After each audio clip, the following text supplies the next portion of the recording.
Здравствуйте, дорогие друзья! Сегодня я хочу записать ролик не о рыбалке, а ролик будет посвящен новой технике. Ну, для меня это новая техника. Это аэролодка. Аэролодка Торнадо.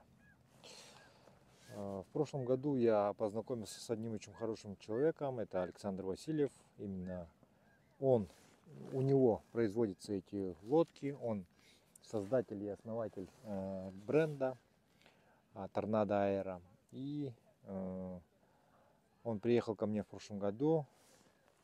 Мы с ним съездили. Вот он привез аэролодку мне. И мы съездили на этой аэролодке с ним на рыбалку на Ленка.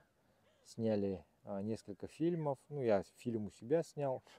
И он для канала Диалоги о рыбалке снял тоже фильм, который вышел на телепередаче Диалоги о рыбалке. Вот, по телевидению. Также на ютубе, по-моему, у них есть. И в этом году он после Нового года отправил, получается, еще одну аэролодку. И мы весной на двух аэролодках выехали на поиски рыбы и на, так скажем, испытания, на съемки, на отдых. Все в кучу. Могу сказать вам одно, что управлять аэролодкой не так уж и сложно. То есть, если есть опыт вождения моторной лодки, то аэролодкой управлять тоже научиться буквально дело нескольких минут. Вот. По самой технике, что хочу сказать, техника мне очень понравилась. Мы с Александром, получается, выехали сначала на двух лодках. Были у нас, ну, в нашем пути различные, так скажем, препятствия, просто потому что, ну, вообще человек вот из средней полосы России, да, так скажем, даже вот из Сибири, просто, ну, производя вот такую технику, он вот очутившись в наши условия весенние в Якутии, он понял то, что снег, лед, вот это все у нас совершенно другие. То есть даже наши вот торосы, там весенние оттепели, потепление, да, допустим, днем теплеет, снег становится как каша с водой вперемешку. И техника едет, получается, уже по воде, по вот этой вот жиже, вот, из снега. Потом у нас специфика такая, что очень много песка на северах, поэтому лед, снег, он имеет такие вкрапления песка, и из-за этого, соответственно, тоже создается некая наждачный эффект, вот. А потом под вечер резкие перепады, то есть разница может быть там колоссальная, в 20 градусов там спокойно.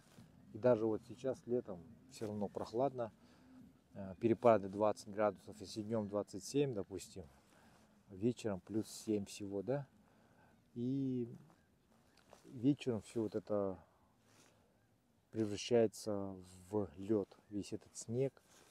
И этот лед, он острый, как бритва. То есть, помимо того, что у нас торосы, река она встает в таких довольно мощных торосниках, весной эти все торосы, их немножко плющит и заметает снегом. Все-таки ну, мокрый дождь, там, ветер играют свою роль. Вот это все мы проходили, преодолевали все эти трудности вместе, вот, на этих вот чудесных, на этой чудесной технике, на аэролодках. Просто в это время года, вот у нас, не только у нас, вообще по России, наверное, ни на чем другой, никакой другой техники не может проехать вот по такой вот, по такому льду, по такому снегу, по такой воде. Вот. Я, допустим, не знаю такой техники, которая бы такие расстояния, ну, преодолевала. В этом плане аэролодка, конечно, вот для меня просто вот, ну, находка, да. То есть весной, осенью. Осенью я даже думаю, что на ней можно было бы проехать во время шуги по последнему льду, где-то порыбачить вот на горных речках там вот. Потому что по льду она идет еще лучше, чем по снегу, по воде. По расходу, что хочу сказать. Расход топлива техники очень понравился. Двигатель был у меня Заншин 35-сильный. А вторая аэролодка у нас, получается, Лифан был, 30-сильный стоял. Вот. Ну, Заншин, он прям вот расход топлива как у Лифана, хотя он 35-сильный. Допустим, ну, если мы ездили 50-60 километров в один конец, то практически бака нам хватало километров на 90. Вот так вот. На 100, на 90. То есть 24-литровый бак вот на 100 километров практически можно проехать.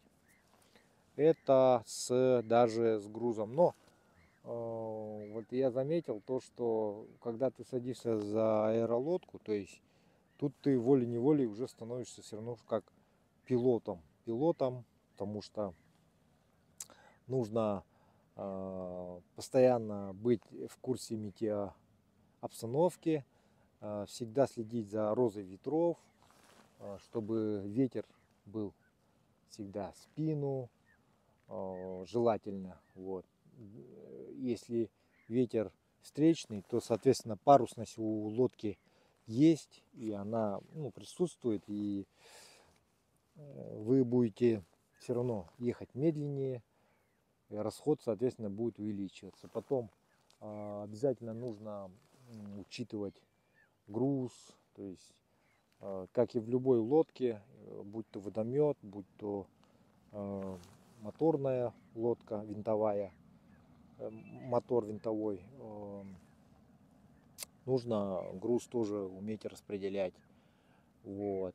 Ну и потом все-таки эта техника, нужно тоже следить за время от времени, все протягивать, смотреть, болты все ремни.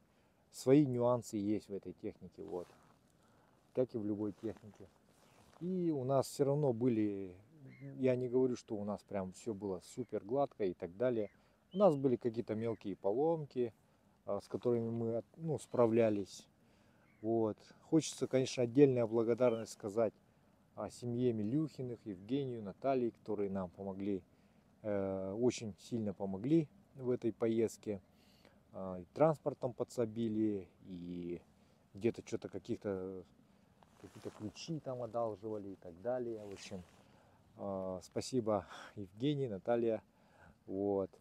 Александр, они, получается, в Жиганске приобрели технику Александра, вот эту торнадо. У них лодка, конечно, поменьше. Вот. И мотор, по-моему, там стоит. Лифан тоже поменьше. И вот они Александра к себе пригласили, показали свою лодку. Вот ваша как бы лодка. У них есть очень хороший опыт эксплуатации этой лодки. Они катались на ней уже и по весне, и побольше, чем у меня даже. Вот. И даже сейчас вроде как первый в Якутии дилерский центр будет в Жиганске, вот этих аэролодок. Даже будет СТОшка небольшая. То есть Евгений может там поклеить эту лодку, там через него можно приобрести эту лодку. Вот. Поэтому вот такие вот новости, друзья. Техника сама, я считаю, что незаменимая в наших условиях, когда большая распутица, потому что наши села, удаленные села, они иногда порой даже бывают такие серьезные случаи, там человек заболел, ему надо срочно в райцентр, а в это время ничего нету, кроме вертолета, который летает там раз в 2 недели, да. А если у вас есть аэролодка, вы раз на аэролодку прыгнули и, собственно, долетели по этому льду там до населенного пункта, до райцентра, вот. И поэтому охотникам, рыбакам тем же, все раньше, помню, мы и сейчас это делают охотники весной, осенью рано уезжают и потом уже зимой по ледоставу уже возвращаются. Все из-за того, что вот эти горные речки, они раньше начинают вставать, чем основная река, допустим, там, да, и они, соответственно, отрезаются. Ну, вот таких вот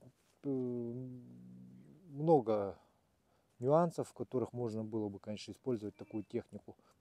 Как говорится, в прошлом году мы ездили по горным речкам, и там был такой момент, когда мы ехали, и бах, вот по протоке ехали, протока обрывается, камни, и по ту сторону камней уже продолжается протока. Ну и мы на всем ходу, на полной скорости, в общем, скакиваем на эти камни, мелкая галька, проносимся по этой гальке дальше. И у нас там что-то 100 литров бензина, я сижу, еще какой-то шмурдяк такой небольшой. И мы пролетаем с Александром этот участок. В общем, техника хорошая, друзья, я говорю как есть. Вот. Ну и, собственно, вот такой вот коротенький рассказ про торнадо Аэро. Эту лодку, друзья, вы можете заказать через мой сайт даже, потому что цены от производителя можете напрямую у Александра заказывать. Вот. Ну, все, друзья, желаю всем удачи. Сейчас у нас наступило лето, и дальнейшая наша рыбалка уже будет летняя рыбалка. Несколько сюжетов у меня сейчас находится на монтаже, и буквально вот через в промежутке 2-3 дня я буду выкладывать их все. В общем, приятного просмотра. Полетели, как говорится.